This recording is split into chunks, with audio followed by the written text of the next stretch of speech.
Hello বন্ধুরা, সবাই কেমন আছো? আমি চলে এলাম একটা ছোট্ট ভিডিও নিয়ে। তো আমি কিন্তু আজকে বানিয়েছি মটরের ঘুগনি। তো আমি দেখো কড়াইতে তেল দিয়ে দিয়েছি, জিরে ফোড়ন দিয়েছি আর তেজপাতা দিয়েছি। তারপর দেখো পেঁয়াজগুলো দিয়ে দিলাম, নুন হলুদ দিয়ে দিলাম, দিয়ে একটু এটা একটু ভাজা ভাজা হয়ে গেলে এর মধ্যে কিন্তু মশলাগুলো দিয়ে দিলাম।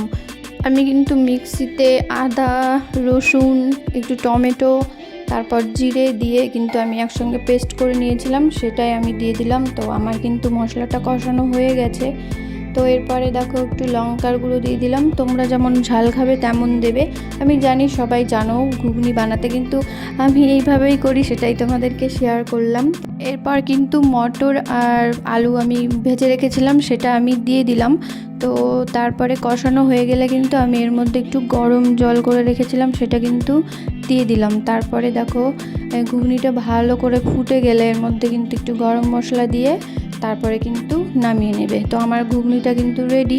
তো ঘুগনির সাথে সবথেকে কি ভালো লাগে বন্ধুরা, অবশ্যই লুচি। তো লুচি ছাড়া তো চলবেই না। তো আমি লুচিটা বানিয়ে ফেললাম। তো দেখো আমার লুচি কিন্তু খুব ফুলকো ফুলকো হচ্ছে।